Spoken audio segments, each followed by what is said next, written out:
their word until you find out that they've lied to you. Oh. And if they have intentionally lied, then, you know, I just let God deal with them. Do you know what I mean? Yeah, she, and I do believe this is true. I believe that, I know that she worked in the White House. I know she worked under a man named Getzman and some mob figures in the White House who were Army. Now, this CIA thing, from my experience, is bogus. Because every person I've known who was in the CIA was in military intelligence first. For example, my husband. He told me furtively when I saw him in court, I don't work for the CIA. You know, I knew he was telling the truth. He was afraid. He wanted me to know. Point is, he works under the Army. He's a Marine Corps, high-level intelligence officer. But he's under all these Army people, so I'm having to assume that the judge, the lawyers, the commissioners, all the people who are handling my husband when he's around me, because I really believe that he loves me, you know, even though he's under their control. And I think that's why he's been totally kept away from me. His daughter-in-law told me he can't come back because he'd end up staying. You know, it was, the point is that David Lay, my brother-in-law for 20-some years, I married John Garland Pollard, whose sister Mary Lloyd Pollard married a CIA agent, David Lay. David Lay was Harvard hasty pudding, translates Mandarin Chinese. He's a brain.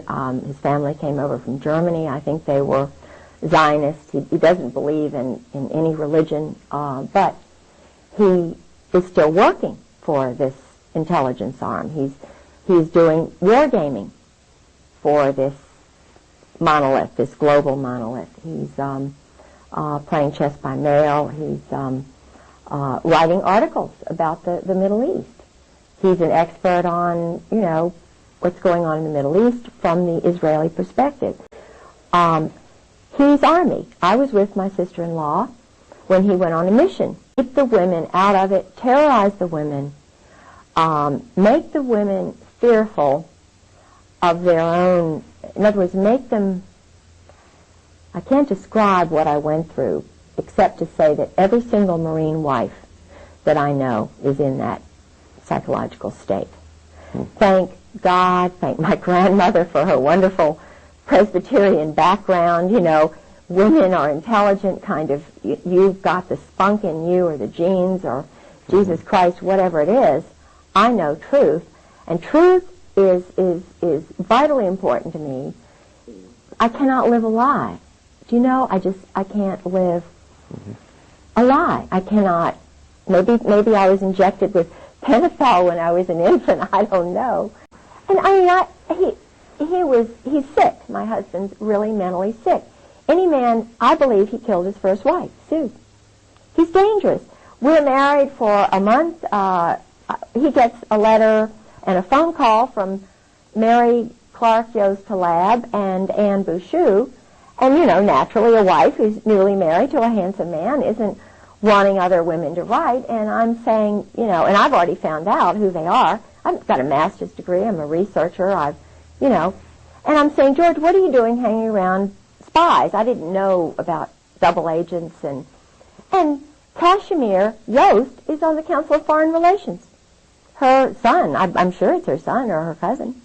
And her husband, as I mentioned before, was a Muslim who was really a turn person on the Palestinians, who worked at the American University of Beirut. My husband was sleeping with her, Al Gray. Everybody knew this. And I didn't know that this is what you do until I called Valerie Wilhelm, General Charles Wilhelm's wife, on the phone. Now, who is General Charles Wilhelm? Right now. And let me tell you what she told me. Okay. You just have to get used to it, Kay. She told me about, you know, her husband I said, George has got another man.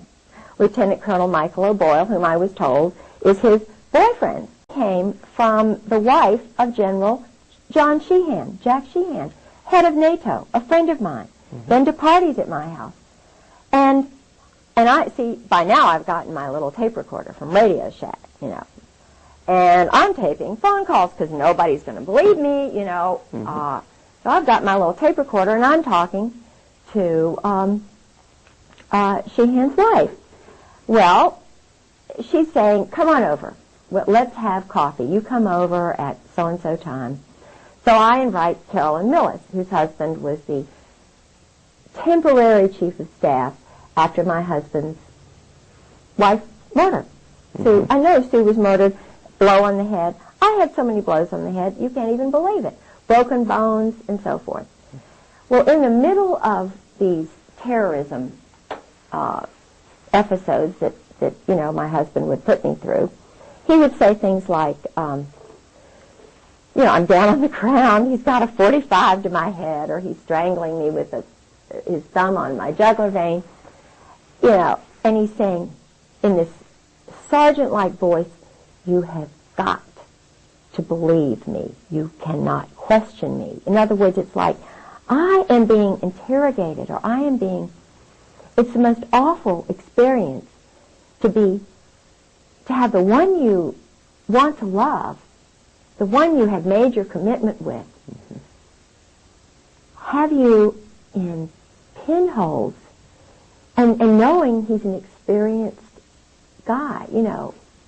So, it's horrible.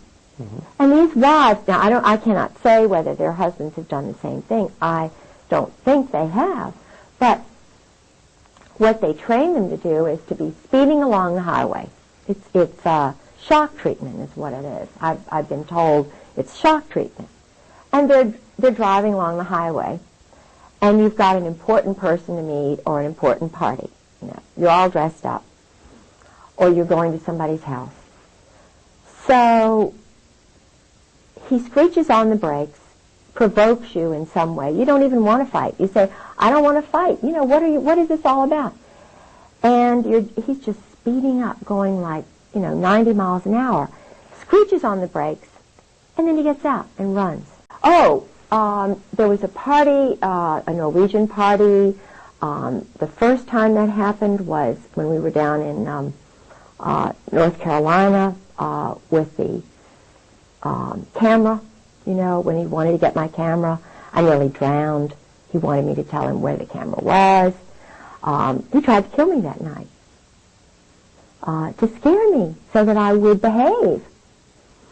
But I was raised in a family with strong men. You know, you stand tall. You don't let people intimidate you when you know you're right. Because there are more important things. God is above us all. Jesus Christ is above us all. Truth is above everything. The Ten Commandments are above everything. You know, under that is Jesus Christ, and then your mate. So I put, you know, that's why I put him in very high esteem, but I knew he was not normal. I'm an intelligent woman. I read. So I was hoping I could change him.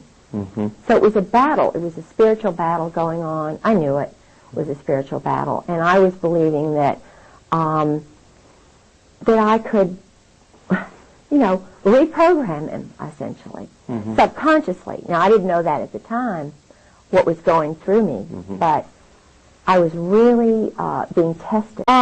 He mentioned it was something to do with training assassins and training psychological operations specialists. It was in the Philippines. They also had one in Panama. Okay. They had a school for Army and other guys where they would strip them down nude. They would tie them onto logs. The man who ran the school was dressed up as a Nazi soldier, even though his name was Olenchek or something. He was a Czechoslovakian pervert. Then they had a man who dressed up like a woman who was really pretty, you know. And here are these guys nude, and they're training them to kill. And in fact, there's a book called Copperhead, which I have a copy of, which is all about, it was written by a commando guerrilla who was from North Carolina, who had been battered badly, or West Virginia, I think he was. and his father had battered him, beaten him. Well, what they do is, in the prisons, through this CASA system and so forth, they take the innocent little boys who've been battered by their parents, and they turn them into assassins by making homosexuals of them or something. Now, I believe that these men are redeemable because I believe that men like my husband and Oswald, they're held by the secrecy, by the power of this adolescent group which controls them. And I believe that if they knew that there were strong women, mothers, and wives who would be behind them 1,000%, they'll have the courage to come and speak out. Do you know what I'm saying? Or at least to stop the growth of this stuff, because it's the growth of this stuff they are intending to destroy America. Get a job unless you are special, elite, irregular. Now, the frightening thing here is number one. This is the underlying thing. This is what happened in Nazi Germany. This is exactly the same pattern that happened in Nazi Germany, the exclusion of women and mothers who love their children. Now, I'm pragmatic enough to realize and say, look, we mothers look at history and we look at the future. We're pretty daggone damn wise. I don't use profanity unless I'm talking to soldiers, but I've learned to use, this is what they listen to. They're really, I can talk sailor talk, I can talk Marine talk, I can talk commando talk.